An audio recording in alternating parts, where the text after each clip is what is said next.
عثمانی کو خلیفہ اول سیدنا صدیق اکبر رضی اللہ تعالی عنہ کے یوم وفات والے دن اسلام آباد کی سرزمین پر مولانا مسعود الرحمان عثمانی جو شہید ہوئے، اللہ تعالی ان کو اپنے جوار رحمت میں جگہ دے، ان کے درجات کو بلند فرمائے۔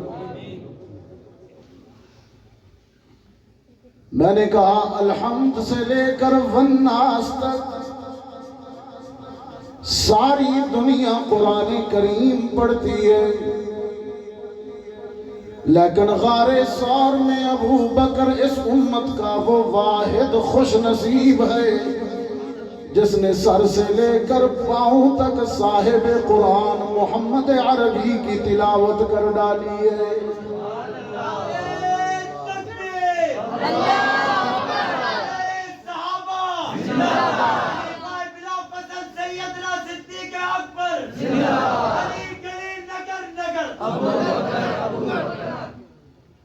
راولپنڈی والوں، نبیوں اور رسولوں میں سیدنا ابراہیم خلیل وہ واحد رسول ہیں کہ اللہ نے جنہیں صدیق کا لقب عطا کیا ہے۔ میں نے ایک جگہ کہا کہ صرف ابو بکر ہی صدیق نہیں تھا، ابراہیم خلیل بھی صدیق تھے۔ سب سے پہلے صدیق کا لقب اللہ نے حضرت ابراہیم کو عطا کیا۔ 16ویں پارے میں رب العالمین نے فرمایا وَاذْكُرْ فِي الْكِتَابِ إِبْرَاهِيمَ إِنَّهُ كَانَ صِدِّيقًا نَبِيًّا۔ میرا ابراہیم میرا صدیق تھا۔ نبیوں اور رسولوں میں اللہ نے ابراہیم کو یہ اعزاز دیا کہ انہیں صدیق کا لقب دیا، اور امت میں صحابہ میں ابو بکر وہ واحد ہستی ہیں جنہیں رسول نے اپنی زبان سے صدیق کا لقب دیا۔ صدیق کا معنی وفائیں کرنے والا۔ آپ تو کہتے ہیں، عام طور پر کہا جاتا ہے نا، صدیق کا معنی سچ بولنے والا، وہ تو لفظی معنی ہے، ٹھیک۔ ایک دل کا معنی میں اپنے دل کی کیفیت بتا رہا ہوں۔ صدیق کا معنی وفائیں کرنے والا۔ ابراہیم نے بھی اپنے معبود کے ساتھ وفا کرنے میں معیار قائم کر دیا، حد قائم کر دی، اور ادھر صحابہ میں ابو بکر صدیق نے بھی محمد کے ساتھ وفا کرنے میں معیار قائم کر دیا۔ ابراہیم خلیل اللہ نے بھی وفائیں کی، اور ادھر ابو بکر صدیق نے بھی وفائیں کی۔ ابراہیم نے اپنی ذات کو اللہ کے ساتھ وفا کرتے ہوئے آتش نمرود میں جھونک دیا، اور ادھر ابو بکر نے محمد عربی کے ساتھ وفا کرتے ہوئے اپنی جان غار ثور میں خدمت کے لیے پیش کر دی۔ صدیق اکبر رضی اللہ تعالیٰ عنہ خود فرماتے ہیں حبب الی من دنیاکم ثلاث، 3 چیزیں مجھے دنیا میں بہت پسند ہیں۔ النظر الی وجہی، نگاہیں میری ہوں چہرہ مصطفیٰ کا ہو، دیکھتا رہوں، مجھے یہ بہت پسند ہے۔ انفاق مالی علی امری، مال میرا ہو قربان اور نثار محمد عربی پر ہو، مجھے یہ نسبت اور قسمت بھی بہت پسند ہے۔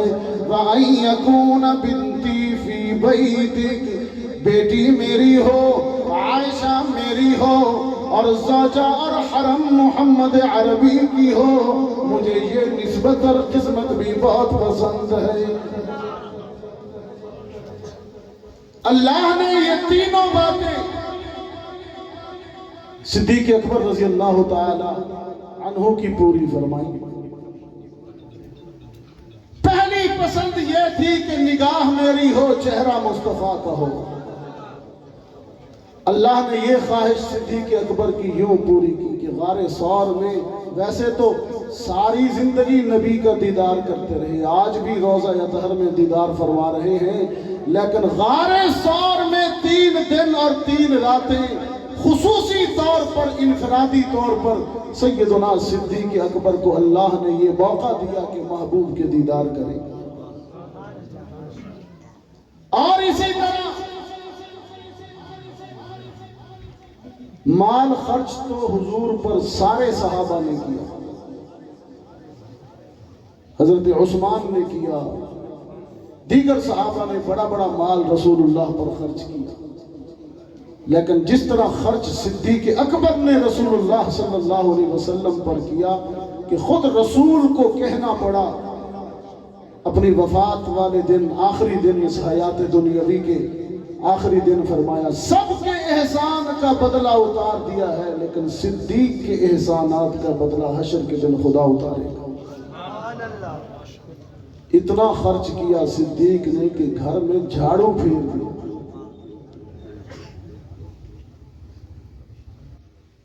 اور تیسری بات جو صدیق اکبر نے فرمائی کہ مجھے اس دنیا کی چیزوں میں سے جو تیسری چیز سب سے زیادہ پسند ہے وہ یہ ہے کہ بیٹی میری ہو حرم اور زوجہ رسول کی۔ سیدہ عائشہ صدیقہ رضی اللہ تعالی عنہا رسول اللہ صلی اللہ علیہ وسلم کے حرم میں آئیں، زوجہ مطہرہ ام المومنین بن کر۔ سیدنا صدیق اکبر فرماتے ہیں مجھے اپنی یہ قرابت بڑی پسند ہے، یہ رشتہ بڑا پسند ہے۔ میں نے کہا بیٹیاں تو اور صحابہ کی بھی آئیں ہیں، بیٹیاں تو اور صحابہ کی بھی رسول اللہ کے گھر میں امہات المومنین بن کے آئیں۔ حضرت عمر کی بیٹی حضرت حفصہ آئی، حضرت ابو سفیان رضی اللہ تعالی عنہ کی بیٹی حضرت معاویہ رضی اللہ تعالی عنہ کی بہن ام حبیبہ بھی رضی اللہ تعالی عنہ بھی رسول اللہ کی زوجہ بن کر آئیں۔ لیکن جیسی بیٹی محمد عربی کے گھر میں صدیق اکبر کی آئی ویسے دنیا میں کسی باپ کی بیٹی نہ آئی۔ بخاری شریف میں ہے، سیدہ عائشہ صدیقہ رضی اللہ تعالی عنہا خود فرماتی ہیں کہ کچھ اعزازات، کچھ خصوصیتیں میری ایسی ہیں کہ دنیا کی کوئی خاتون میری ہمسر نہیں ہو سکتی، میرا مقابلہ نہیں کر سکتی، نہ ازواج مطہرات میں نہ دیگر عورتوں میں سے۔ خود فرماتی ہیں میں وہ واحد عورت ہوں، میں وہ واحد خوش نصیب خاتون ہوں کہ نکاح سے پہلے جبریل نے رسول اللہ کو میری شبیہ دکھائی۔ اسی طرح فرماتی ہے یہ بھی میرا اعزاز ہے اور دنیا کی کوئی خاتون میرے اس اعزاز میں میری ہمسری نہیں کر سکتی کہ میں نے اپنی ان دنیاوی آنکھوں سے اپنے حجرے کے اندر جبریل امین کو وحی لاتے ہوئے اپنی آنکھوں سے دیکھا۔ اور یہ بھی میرا اعزاز ہے، سیدہ عائشہ فرماتی ہیں رضی اللہ تعالی عنہا کہ میرے حجرے میں بارہا میرے بستر پر قرآن کریم اترتا رہا۔ اور یہ بھی میرا منفرد اعزاز ہے، کائنات کی کوئی عورت یا مرد میری اس منفرد شان میں میرا مقابل اور میری ہمسر نہیں ہو سکتی کہ جب میرے کردار پر مدینے کے منافقوں نے انگلی اٹھائی تو میری صفائی اور تطہیر کے لیے اللہ نے قرآن نازل۔ یہ اعزاز کسی اور کو نصیب نہیں۔ سیدہ فرماتی ہیں جب میرے دامن پہ کیچڑ اچھالا گیا اللہ کے رسول نے صحابہ سے مشورہ طلب کیا، مختلف اصحاب رسول نے مختلف رائے دی، مشورہ جب ختم ہو گیا تو رسول اللہ مشاورتی اجلاس سے اٹھ کر میرے گھر میں آئے، یعنی اپنے سسرال صدیق اکبر کے گھر میں آئے، اور فرماتی ہیں میں ادھر تھی اپنے والد محترم کے گھر میں۔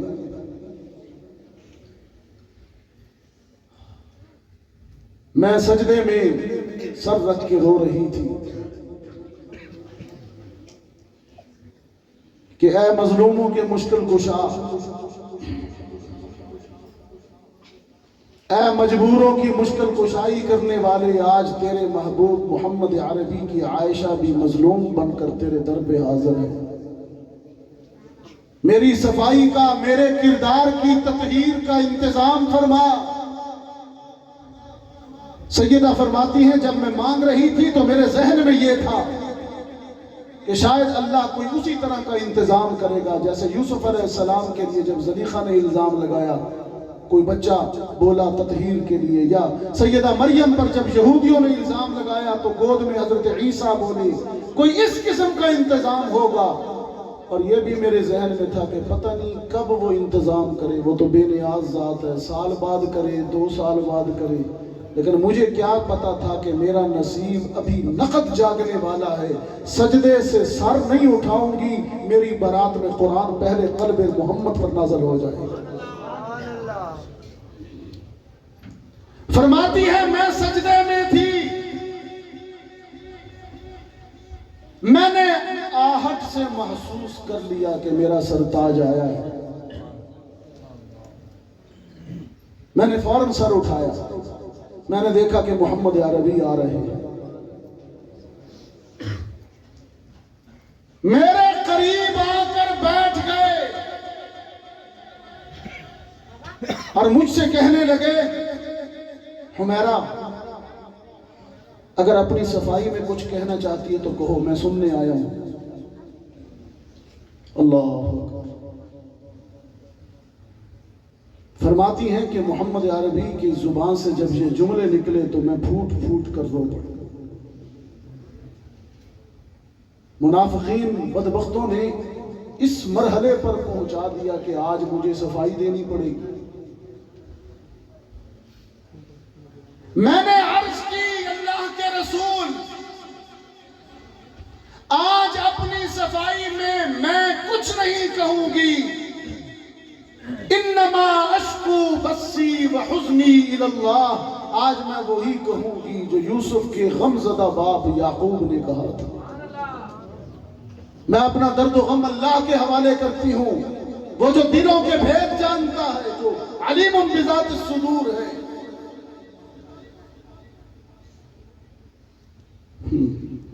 جب میں نے یہ کہا نا کہ میں کوئی صفائی میں کچھ نہیں کہتی، بس میں اپنے رب کو شکایت کر چکی ہوں، وہی فیصلہ کرے گا۔ رحمت عالم مسکرائے اور فرمایا عائشہ یہی بات فاروق نے بھی کہی، یہی بات فاروق اعظم نے بھی کہی ہے کہ آپ رب پہ چھوڑ دیجئے، وہی فیصلہ کرے گا۔ فرماتی ہیں کہ یہ باتیں ہو رہی تھی کہ اچانک رسول اللہ صلی اللہ علیہ وسلم پر میری موجودگی میں وحی نازل ہوئی، اور عجیب انداز میں قرآن کریم نے بحث فرمائی۔ میں وہ آیات اس لیے پڑھتا ہوں کہ چونکہ مجھے حکم ہوا صدیق اکبر کی شان پر صدیق کی شان بھی بیان کرتا ہوں، اور صدیق کی بلند بخت بیٹی صدیقہ کی شان بھی بیان کرتا ہوں۔